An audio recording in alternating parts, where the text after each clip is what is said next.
Damon from Wellywood Wargaming. I've been expecting you. You call it a painting challenge. I call it a test of character. Inside this box you'll find the finest tools of torment. A basting brush, a cake spatula, even marshmallows. Sweet, but unforgiving. Your mission? To paint a Space Marine captain in Terminator armor. Your dignity? That's optional. Welcome to your brush with madness. Good luck, hobbyist.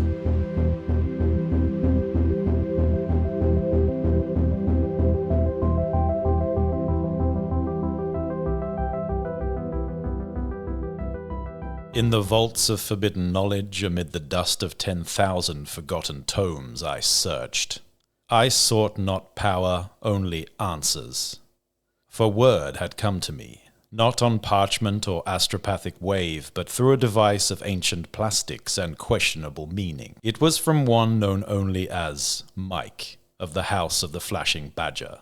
He had issued unto me a challenge, heretical in nature, the painting of a miniature, without the sacred tools of the artificers. No sable-haired brushes, no ritual palettes, only the scattered implements of my lodge. Spoons, sponges, cotton buds, things best left to the servants of the Omnisia, not wielded by sane mortals. The Ordo Minoris condemns such acts. The Mechanicus refuses to log them. The Black Library does not speak of them, but I have read the hidden texts. I know what must be done. And so, by the Emperor's light and in full defiance of tradition, I accept this challenge. Let my brush with chaos begin. And so it begins. Mike from Flashing Badger has issued a challenge to me, and I have foolishly accepted. So without further ado, let's crack open this box and check out the contents inside. Fairly well packaged for a Victorian. By the time you read this, it will already be too late. The box has been opened, the challenge accepted. Inside you'll find a carefully curated selection of unholy implements. Culinary in nature, artistic in potential, and entirely ridiculous in origin. Do not question the marshmallows. They know what they did. Your mission is to paint a noble Terminator captain using only the tools provided. No brushes, no mercy, just spatulas, toothpicks, and the cold, sticky embrace of supermarket confectionery. Should you succeed, you will earn the grudging respect of Badger Corp. Should you fail, well, we won't speak of what happened to the last YouTuber. Good luck, Commander Wellywood. The fate of hobbykind rests in your sponge-covered hands. Warmest regards, Flashing Badger, CEO, Creative Evil Officer. Here we go then. Let's see what's inside. There is a lot of random crap in here. We have a... What is this? I think? Yep, it's a shower cap. I've never worn one of these. I've always kind of wanted to, but never had the opportunity, so thanks for this. We have a bag of basmati rice, I believe, or maybe even jasmine rice. I don't think it really makes a difference here, but a little bag of rice in here. The aforementioned holy marshmallows or unholy marshmallows.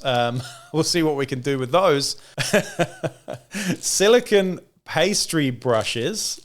These are what you sort of like spread egg or butter on pies and cakes and pastry with, I think. Interesting. Technically a brush though, so you know, I've got one up on you already because I certainly didn't send you anything like that. Some Flashing Badger dice. Very nice. I love dice. I'll take them to Eucalyptus Bowl this weekend and play with them. We've got the Terminator Captain here as well. He's got exactly the same miniature in the post in his box.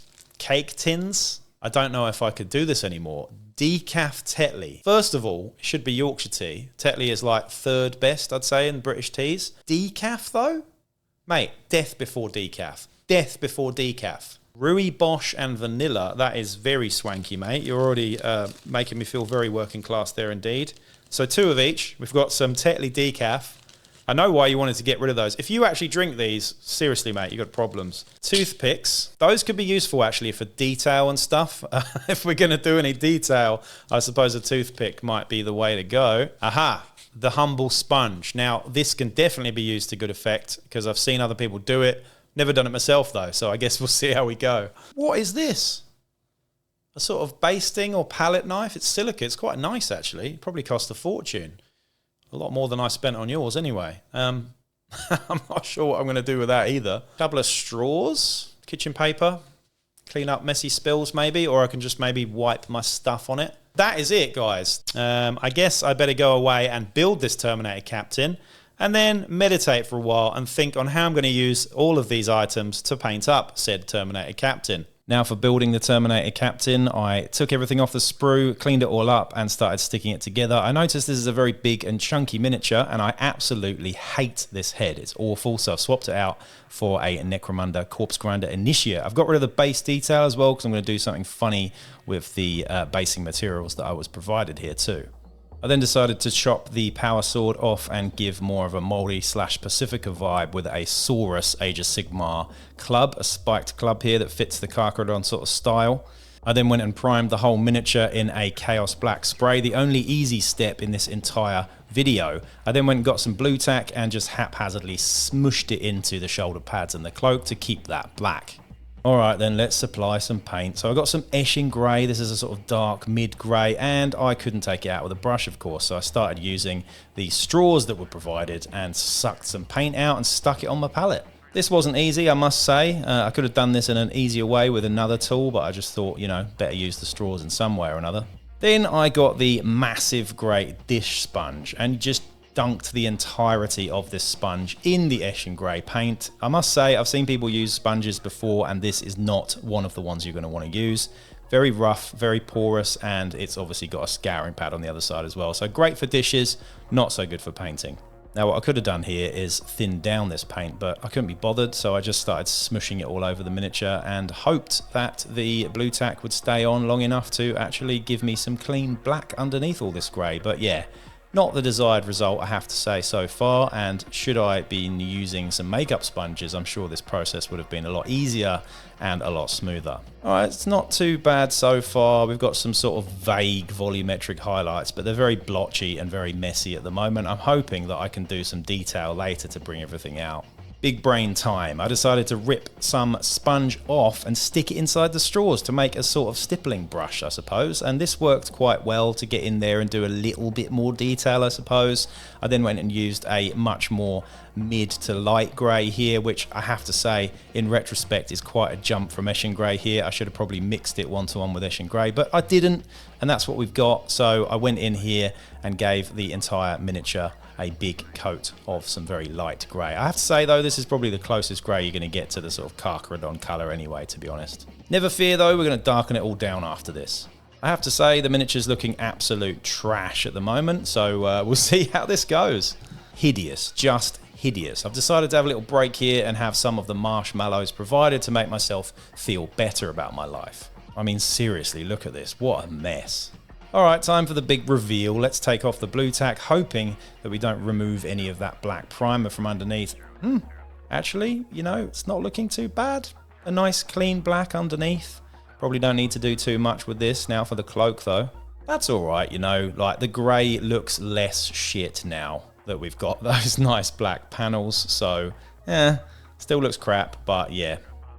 Bit of Iron Warriors on this guy now with another sponge in a straw. My genius brain came up with a name for the straw stippling brush here. We're going to call it the Stripler. I then got my Mrs. Expensive tweezers from the bathroom and used those for a little bit more detail. If she sees this video, she will absolutely bash me, so hopefully she doesn't. She did actually notice later on that the tweezers had moved by a few centimeters and accused me of using them too. To be fair, I could have used them for something a lot worse. Using a sort of fleshy, bony sort of colour, can't remember the name of it, I used my tweezer stippling to get all of the purity seal paper. Alright, it's looking bad, isn't it? Still looking bad, yep. I suppose now it's time to get some semblance of detail onto this miniature using, of course, a toothpick. Now, I've never used a toothpick before on a miniature, and I don't even think I've used one in my mouth either. I can't imagine these guys are going to hold much paint, but we'll give it a whirl. Applying some bronze on some of the sort of trim details. I don't want to go too crazy here. I managed to actually apply some paint to this miniature to my surprise, and it looks okay. Honestly, who are you kidding, mate? It doesn't look okay. It looks dreadful. If you haven't used a toothpick on a miniature before, beware of hand cramp. For some reason, it's giving me mad cramps in the hand here, so yeah, beware. I then decided to get snazzy and go into my Carcharodon culture with a bit of sort of Māori / Pacifica tribal designs on this. Now, round shapes are absolutely the most difficult shapes you could do, so naturally I thought, you know what, I'll do some round shapes, shall I? Some ferns or something. So I started poking some white onto the shoulder pad and it looked absolutely garbage. It's a nice idea, but the execution was not there. I'm no good at freehand with a brush, let alone with a flipping toothpick. So yeah, that idea straight out the window. I then got really impatient and pissed off and decided that I would never ever do freehand round shape designs ever again, and went straight over with some more Chaos Black so I could start again with some more perhaps easier shapes. So I set about doing both of the tilt shields on the front of the miniature with a white and black checkerboard design, which I have to say was very, very difficult with a flipping toothpick. At this point, the purity seals are actually looking passable, I have to say, passable, almost. From a distance, they look like purity seals. I added some lipstick red to the purity seals just for a little pop of colour here, very snazzy. Now for highlight time, we're going to do some edge highlights with a toothpick. I'm not sure how this is going to go. I'm just going to touch the edges very lightly with some lighter colours. We're going to do the sort of bronze with some Sycorax bronze, I believe, the metal with some lighter silver colours, and some sort of vague edge highlighting on the armour plates as well, just to bring it out a bit more.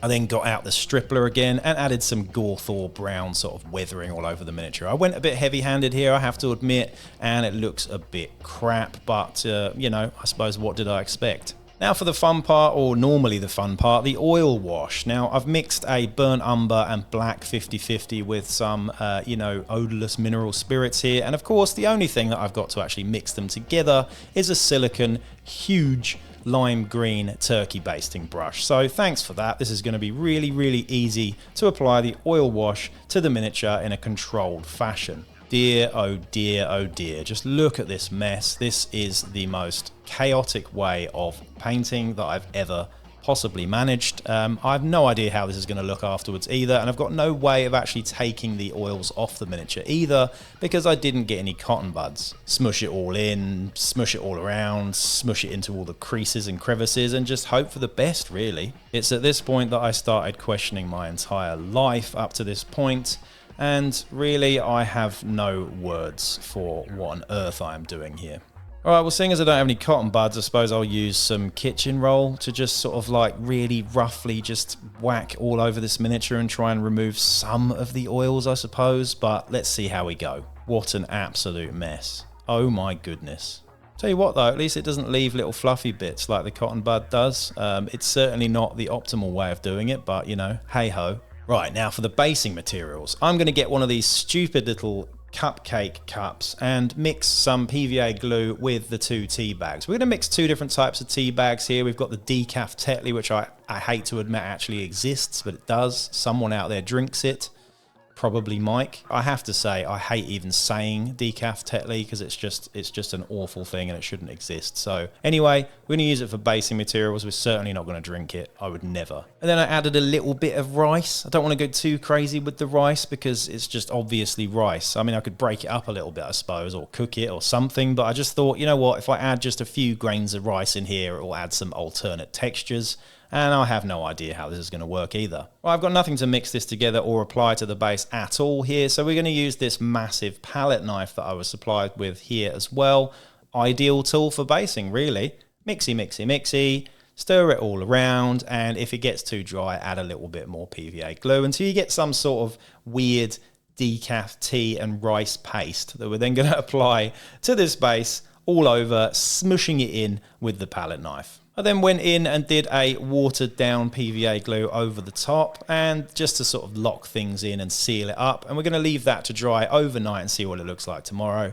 I strongly believe that this is going to look absolutely terrible. Alright, it's the next morning. I've come back with renewed vigour here. The base has dried, I've coated it in some Chaos Black spray, and now I'm going to use some liquid pigments from, I believe, Green Stuff World here, an orange liquid pigment, covering this over the base, and this is going to settle into the recesses and make it look semi-passable, I suppose.